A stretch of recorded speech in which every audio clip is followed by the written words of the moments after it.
तो ब्रह्मानंदम परम सुखदम केवलम ज्ञान मूर्तिमम द्वंद्वातीतं गगन सदसम तत्त्वमस्यादिलक्ष्यम् एकं नित्यं विमलवचनं सर्वदा साक्षीभूतं भावातीतं त्रिगुणरहितं श्री सद्गुरुदेव तं नमामि। जे स्वरूप ने समझा विना पाम्यो दुख अनंत समझायु ते पद ने नमो श्री सद्गुरु भगवान। जेनी दशा देह छता वर्ते देहाती एवा वंदन हो गणेश सद्गुरु महाराज की जय। तो આજે આ વાગડોળની પાવન ભૂમિએ અમારા નવીનરામ મહારાજને આંગણે આવો જ્ઞાન યજ્ઞનું આયોજન કરી સર્વે સંતોને તેડાવી અરસપરસ પોતે લાવ લઈ અને લેવડાવે એ બદલ એમને એમના પરિવારને ખૂબ ખૂબ ધન્યવાદ। અને ખરેખર આજે મને પણ આવા મહાપુરુષોના દર્શનનો લાભ મળ્યો એટલે હું પણ ખૂબ ભાગ્યશાળી છું। આવા જવાનરામ મહારાજ ખૂબ જ આગ્રહ હતો કે તમે પધારો અને મહારાજની આજ્ઞાને લઈને મને પણ આજે આ સંતોનો જે લાવો મળ્યો એ અતિ દુર્લભ છે। મહાપુરુષો આગળ ઘણું કહી ગયા અને મહારાજની આજ્ઞા ફરજ પડી એટલે જે કંઈક મારી સમજણમાં ગુરુ મહારાજે જે કંઈક પ્રસાદી આપી છું એ પ્રસાદી હું રજૂ કરું। મહાપુરુષો કહે છે કે સંત મિલન કો જાઈએ તજી મમતા મોહ અભિમાન જ્યું જ્યું આગે પાँव ઢળે કોટી યજ્ઞ સમાન। કે આપણે જ્યારે આપણામાંથી તજી મોહ મમતા ને અભિમાન આ બધું જ્યારે છૂટે અને જો સંતોના ચરણને જાય તો એક યજ્ઞનું ફળની પર કોટી યજ્ઞ સમાન કીધું છે। કારણ કે મહાપુરુષે કીધું છે કે આવો અવસર આપણને ફરી ફરી મળે એવો નથી।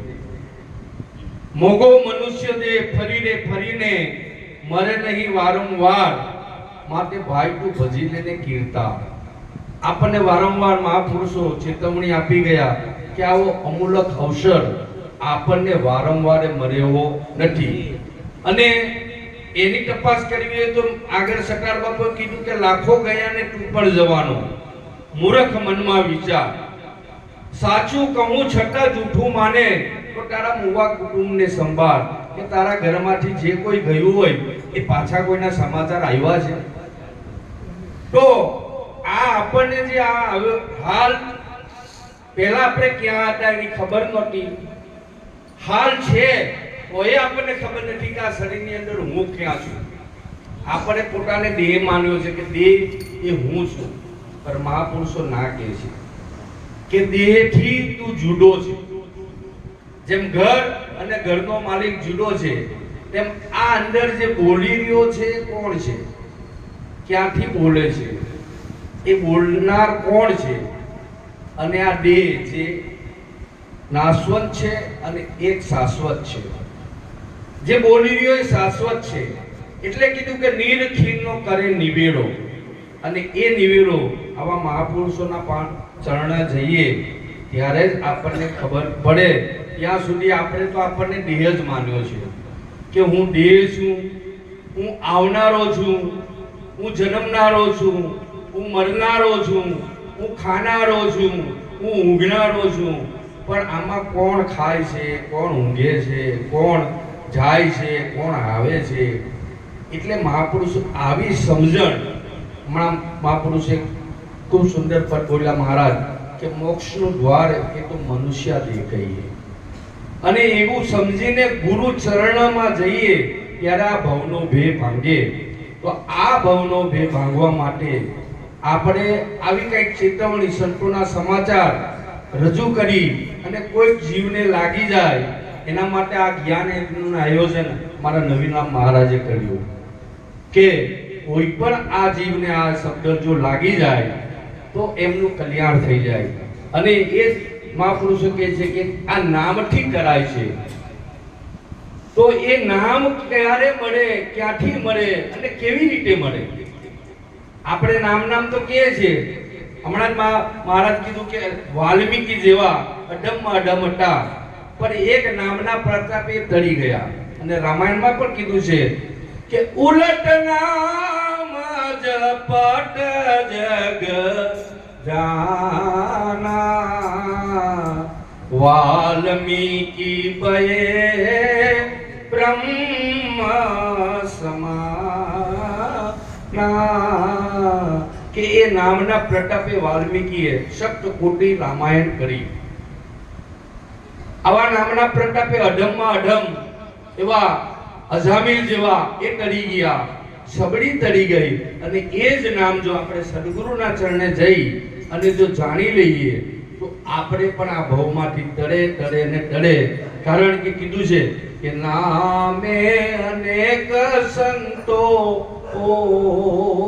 ડર્યા રે, આ કબીર પીપોને રોહી દાસ રે સાહેલી. આજ રે આનંદ મારા ગુર મારે કે મુજને મર્યા સદગુરુદેવ રે સાહેલી. આજ રે આનંદ મારા ગુર મારે. જેને મૈરા એની વાત કરે છે અને કહે છે કે ખોડતી હતી હું ઘણા ખંડતી રે, આ સાપડ્યું નિજ સ્વરૂપ રે સાહેલી. આજ રે આનંદ મારા ઉર મારે.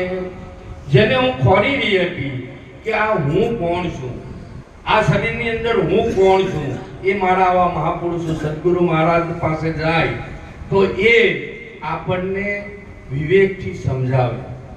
અને જેમ અર્જુન અને કૃષ્ણ સાથે હતા પણ છતાંય એ કૃષ્ણ ભગવાનને નહીં જોઈ શકતા હતા. હમણાં મહારાજે વાત એક મહારાજ વાણી બોલી ગયા હમણાં કે આ આંખથી પરમેશ્વરને જોવા એવા નથી, એ નિર્ગુણ છે, નિરાકાર છે.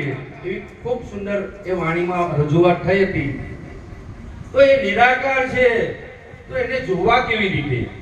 એટલે અર્જુનને કીધું કે હે અર્જુન, હું તને દિવ્ય દ્રષ્ટિ આપું છું, એના વડે તું મને જો. આ દ્રષ્ટિથી તું મને નહીં જોઈ શકે. એટલે જ્યારે એમને દિવ્ય દ્રષ્ટિ આપી ત્યારે એ પોતાના સ્વરૂપને જોઈ શકે છે. બાકી તો આ રૂપને જોવાય, અને રૂપ એ બધું માયામાં જાય છે.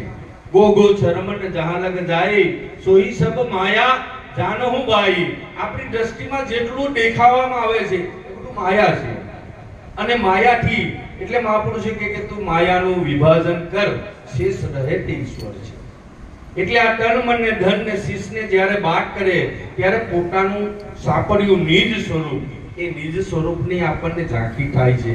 અને એ ઝાંખી આવા મહાપુરુષો આપણા હાલ જે છે એ જ કરાવી શકે.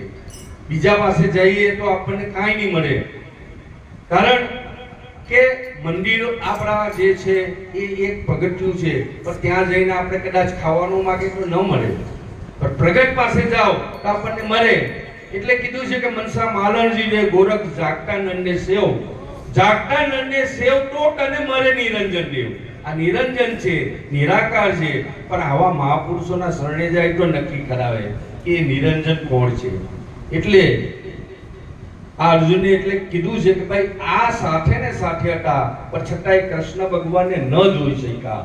એટલે એક પદમાં કીધું છે કે કૃષ્ણ ને અર્જુન સાથે રે વસટાને રૂપ જોટા ડારી ડારી દિવ્ય રે દ્રષ્ટિ જાણે અર્જુને આપ્યા ત્યારે વેર સ્વરૂપ લીધું ભારી તે ભાઈ રે જગમાં આ ગુરુ ગમની છે વાત ન્યારી કે જાઉં આવા સંતોના વચન પડવારી એ ભાઈ રે જગમાં ગુરુ ગમની વાત ન્યારી વરડે વેધન તો અર્જુને કીધાને ધનુષ્ય લીધા હાથ જાલી વરડે વિધન તો અર્જુને કીધાને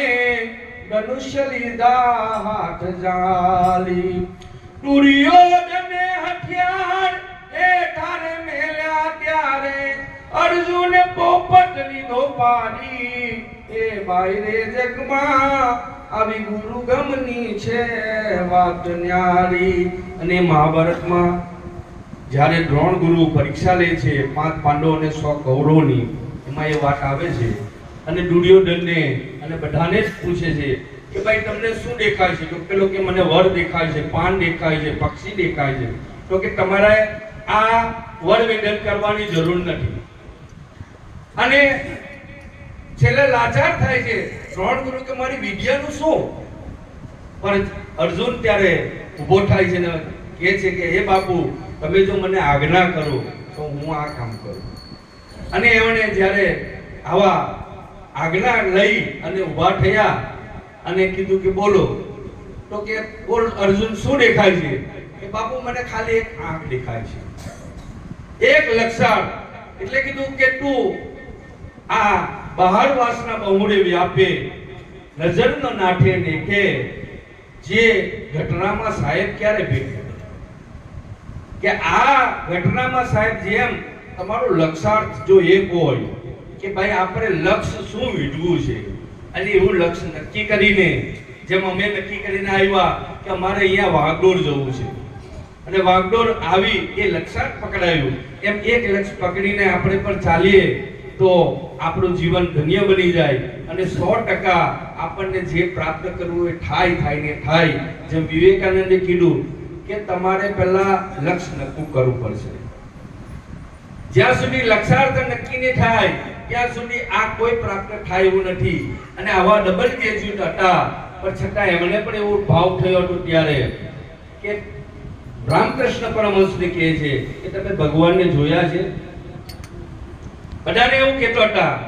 રામકૃષ્ણ પરમહંસજી કહે છે કે મેં ઈશ્વરને જોયા છે પણ આ આંખે નહીં.